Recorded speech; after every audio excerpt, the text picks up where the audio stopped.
Okay, this is section 4.1, and we're going to talk about quadratic functions and transformations. In this whole chapter, we do a ton about quadratics, right? And we're going to all feel pretty confident about them when we're done, right?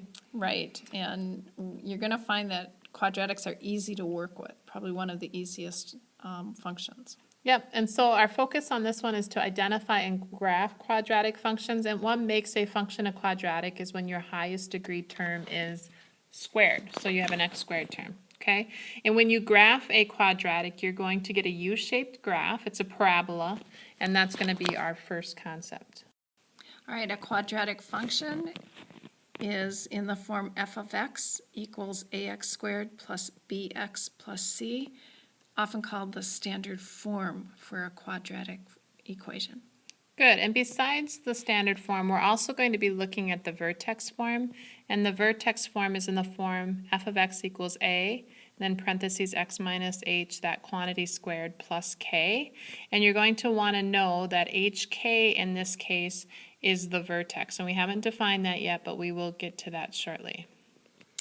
All right, as we continue on, the axis of symmetry is the formula x equals h, Okay. and that leads us to then what the parabola would be, the vertex of the parabola, which is the point hk. Good. So just to kind of take a quick look at what a parabola looks like. Again, it's a U-shaped graph, so I'm going to set up my xy axis here. And let's just put in a generic HK. So here's my vertex. That's going to be your low point or your high point of your U shape. And through that vertex is your axis of symmetry. So if I were to fold it along that line, I would have a U shape, and it could look something like that. So that could be a graph of a quadratic right there. Okay. And then the parent function, remember what parent function is the most basic type of function in that group, and so it'd just be f of x equals x squared. So we should probably talk about what the graph of that one looks like. Ms. Hatfield, do you want to share some of those characteristics? Okay, so as we're drawing our plot there, notice that the first thing we want to do is plot the vertex. And because this is a transformation that came off of the parent function, we can use 0, 0. Yeah, we're going to plot the parent function right now. That's what we're Okay, doing. all right. Hit me on the head. No, that's okay. Were you moving on to problem one? Yeah. Oh, okay. I thought you were. That's why I was like, no, back up the bus. We're doing Okay, this. yeah, so, Okay. good thing you did. No. So we got our vertex, and then how would you get some more points on there? Okay, so now what we're gonna do is probably find some points that work out kind of nice with that negative 1/4. Oh, wait, no, we're still back at the parent function. Oh. So I would look at a table of values and like put in 1, and 1 squared is 1, so I get the ordered pair 1, 1. Okay. And then 2 goes with 4, right? Mm-hmm. Negative 1 with 1, and negative 2 with 4. I'll let you do problem 1 now. But yeah, basically here's the parent function. You got your vertex 0, 0. The axis of symmetry in this case is your y-axis, or the line x equals 0. And you can see if you were to fold it along the axis of symmetry, it would match up. Correct. Okay, so should we maybe run through the steps first on problem 1? And Yeah, then we'll let's have do them that, and then do we that. can do that graph. Okay, let's graph this f of x equals a negative 1/4 x squared. So your first step is going to be to plot the vertex.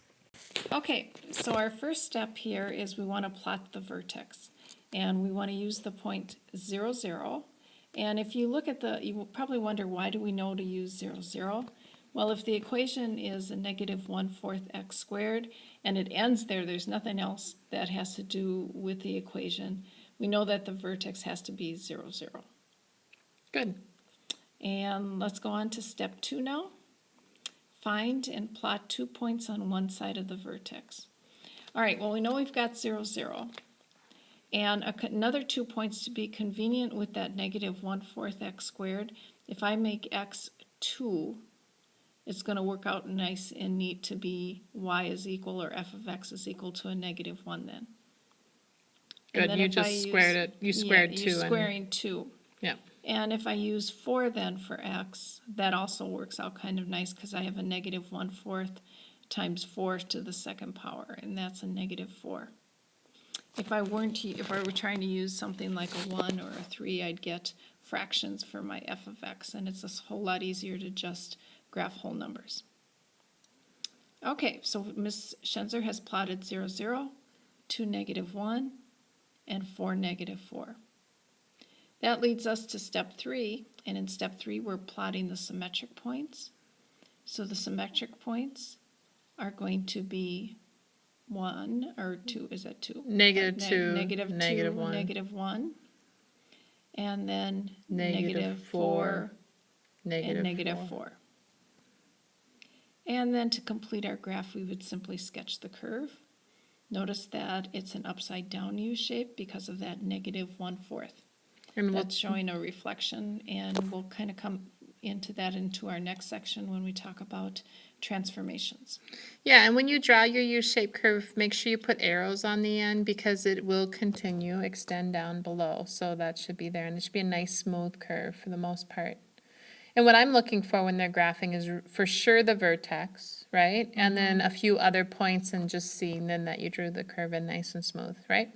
And when you do that, always check that your symmetric axis there, your line axes of symmetry, make sure that your parabola is coming out with that Yep. in the proper spot, going So through the vertex. yeah, if I folded it along that x-axis Right. or the y-axis, it would match up in this case. Good.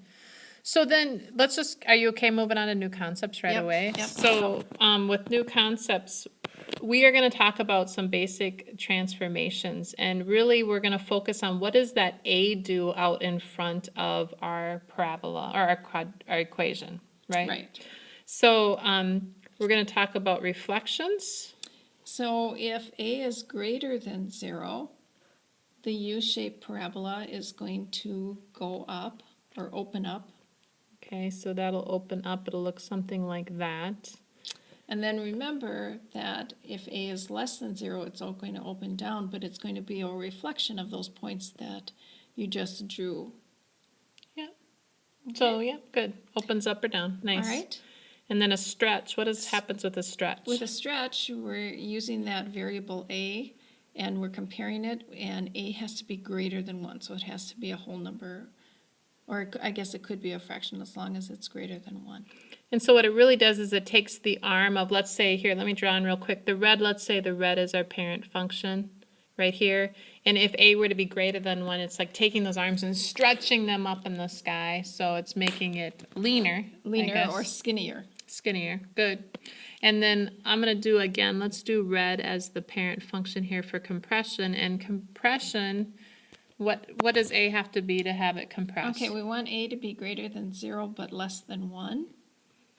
And then What happens is those arms of the parabola are approaching or getting near to the x-axis. Yeah, it's so like- they're flattening down. yeah, it's pushing it down, but kind of widening out your graph. So those are huge key points. A being greater than 0, it either opens up, less than 0, opens down. Greater than 1, it stretches your parent function. Between 0 and 1, it compresses. Okay, and the last two concepts on the front page, we talk about minimum and maximum value. And when you're looking at this, you were only focusing on the y coordinate of the vertex, not the whole ordered pair of the vertex. So the minimum value is the y coordinate of a parabola that opens up. In that case, A is greater than 0. So parabola opening up, this is the smallest value, this y value for that ordered pair that quadratic function will ever be. And then the maximum value would be one where it opens down. So if you've got a parabola that opens down, A is less than 0, again, you go to look at the vertex, but you're only giving the y value because that's the biggest value you're ever going to get for that function. All right, sounds great.